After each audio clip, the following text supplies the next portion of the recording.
Hi, welcomes to Magathi's kitchen. இன்றைக்கி நம்ம பூர்ண கொழுக்கட்டை ரெசிபி எப்படி பண்ணுறேன்னு இந்த வீடியோவில் பார்க்க போகிறோம். வாங்க பூர்ண கொழுக்கட்டை ரெசிபி எப்படி பண்ணலான்னு நம்ம இப்போ பார்க்கலாம். பூர்ண கொழுக்கட்டைக்கு ஃபஸ்ட் நம்ம பூர்ணம் தான் ரெடி பண்ண போகிறோம். பூர்ணத்தில் வந்துட்டு நம்ம கடலைப்பருப்பு யூஸ் பண்ணி பண்ண போகிறோம். இப்போ நம்ம அடுப்பில் கடாயை வச்சு ஒரு 1/2 டேபிள் ஸ்பூன் அளவுக்கு நெய் விட்டுக்கலாம். அதில் ஒரு 100 கிராம் அளவுக்கு தேங்காய் துருவி வச்சுருக்கேன். அதாவது சின்ன தேங்காயில் ஒரு 1/2 மூடி தேங்காய். இப்போ நல்லா இதை வறுத்துக்கோங்க. லைட்டாக ஒரு நிமிஷம் வறுத்து எடுத்துக்கோங்க. இப்போது இதில் நான் ஒரு 75 கிராம் அளவுக்கு வெல்லம் சேர்த்துக்கிறேன். வெல்லம் சேர்க்கும் போது அடுப்பை சிம்மில் போட்டுருங்க. கீழே கொஞ்சம் மெல்ட் ஆகும்போது அடி பிடிக்கிற மாதிரி இருக்கும். அதனால் அடுப்பை சிம்மில் வச்சுக்கோங்க. இப்போது வாசனைக்காக ஒரு 1/4 டேபிள் ஸ்பூன் ஏலக்காய் தூள் சேர்த்து ஃப்ரை பண்ணிக்கலாம். இப்போது நான் ஒரு 50 கிராம் அளவுக்கு கடலைப்பருப்பை வேக வச்சு மிக்சியில் போட்டு அடித்து எடுத்து வச்சுக்கிறேன். தேங்காயும் கடலைப்பருப்பும் 150 கிராம்னா நம்ம வெல்லம் பாதி 75 கிராம் சேர்த்துக்கிறோம். இப்போ நம்மளுடைய பூர்ணம் ரெடி ஆயிடுச்சு. நல்லா கெட்டியாகிற மாதிரி நம்ம கிளறி விட்டுக்கலாம். பூர்ணம் ரெடி பண்ணியாச்சு. இப்போ நம்ம கொழுக்கட்டைக்கு ரெடி பண்ணிக்கலாம்.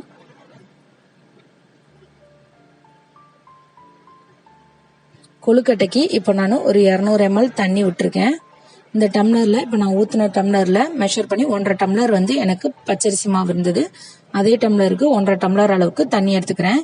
பாதிக்கு பாதி, அது ஒரே ரேஷியோவில் நீங்கள் தண்ணியும் மாவும் எடுத்துக்கோங்க. இப்போ 1/4 டேபிள் ஸ்பூன் உப்பு சேர்த்துக்கலாம்.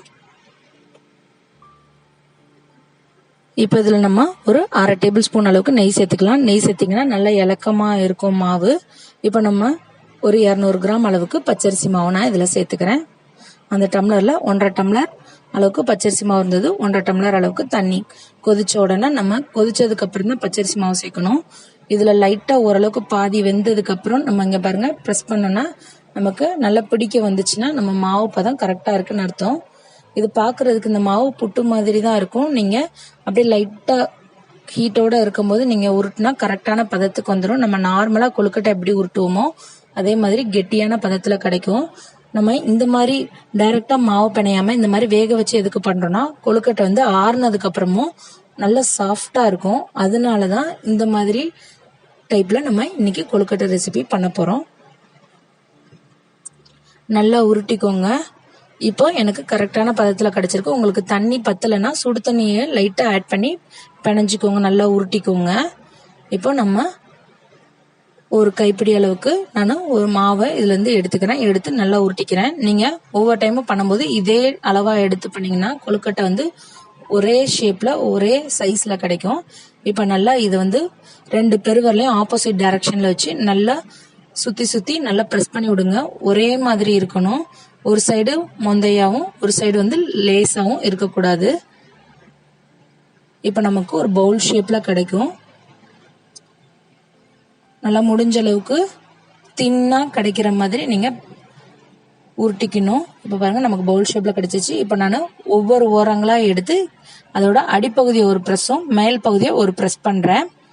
இப்போ பாருங்கள் நல்ல பவுல் ஷேப்லேயே நமக்கு கிடைச்சிருச்சு.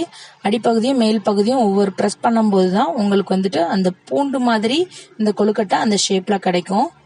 இப்போ நான் பூர்ணத்தை ஒரு கொழுக்கட்டை அளவுக்கு எடுத்துக்கிறேன். ஒரு உருண்டை எடுத்து பூர்ணத்தை ஒரு உருண்டை எடுத்து அதுக்குள்ள வச்சுட்டு உள்ளங்கையில வச்சுக்கோங்க. கீழ் பகுதி வந்து உள்ளங்கையிலையும் மேல் பகுதி வந்து இன்னொரு கையை வச்சு அந்த 2 விரல்ல வச்சு நல்லா லைட்டா ப்ரெஸ் பண்ணி விடுங்க. அப்பதான் ஷேப் கரெக்டான இதுல கிடைக்கும். மெதுவா ப்ரெஸ் பண்ணி விடுங்க. டைட்டா ப்ரெஸ் பண்ணிட்டீங்கன்னா கொழுக்கட்டை பிடி கொழுக்கட்டை மாதிரி ஆயிடும். அதனால லைட்டா ப்ரெஸ் பண்ணிக்கலாம். இந்த மாதிரி ரெடி பண்ணி வச்சுக்கலாம். பாருங்க, இன்னொன்னையும் நான் செஞ்சு காட்டுறேன். இந்த மாதிரி மெதுவா பவுல் ஷேப்பில் நம்ம சுற்றி விட்டு ப்ரெஸ் பண்ணி விட்டுக்கலாம். நீங்கள் பாதி குக் ஆகுற மாதிரி நம்ம மாவை ரெடி பண்ணி வச்சுட்டு தான் இந்த மாதிரி பண்ணுறோம். நீங்கள் நார்மலாக மாவை பிணைஞ்சிங்கன்னா அது அப்படியே விரிசல் விட்டுரும். அதனால தான் நம்ம தண்ணியில் கொதிக்க வச்ச தண்ணியில் போட்டு ஒரு பாதிவாசி வேக வச்சுட்டு நம்ம இந்த மாதிரி பவுல் மாதிரி ஷேப்புக்கு ரெடி பண்ணி வச்சுக்கிறோம். இப்போ ஓரங்களை பிடிச்சி விட்டுக்கலாம். ஓரங்களை நல்லா ப்ரெஸ் பண்ணி விட்டுங்க. உங்களால் எவ்வளோ ப்ரெஸ் பண்ண முடியுமோ அவ்வளோ ப்ரெஸ் பண்ணிக்கோங்க. நான் இப்போ ஒரு 7-8 அளவுக்கு தான் மடிப்பு மாதிரி தான் வச்சு ப்ரெஸ் பண்ணியிருக்கேன். இப்போ உள்ளங்கையில் வச்சுட்டு மெதுவாக சுற்றி விட்டுக்கலாம். டைட்டாக ப்ரெஸ் பண்ணிடக்கூடாது. மெதுவாக ப்ரெஸ் பண்ணாதான் ஷேப் கரெக்டாக இருக்கும். நீங்கள் அச்சு இருந்தால் அச்சில் பண்ணுங்கள். என்கிட்ட இப்போ அச்சு இல்லை, அதனால நான் கைட்டு பண்ணி காட்டுறோம். இதே மாதிரி மிச்ச மாவுலையும் நம்ம ரெடி பண்ணி வச்சுக்கலாம்.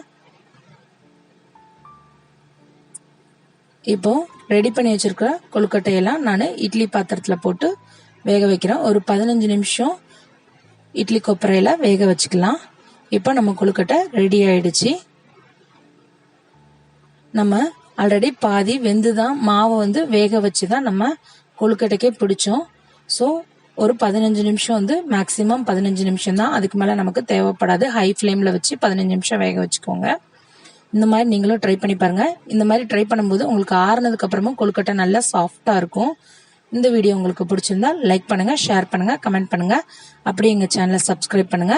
பக்கத்துல உள்ள பெல் ஐக்கானை கிளிக் பண்ணி நாங்க போற வீடியோ உடனுக்குடனே நோட்டிபிகேஷன்ல பாருங்க. இது உங்கள் மகத்தீஸ் கிச்சன். தேங்க்யூ.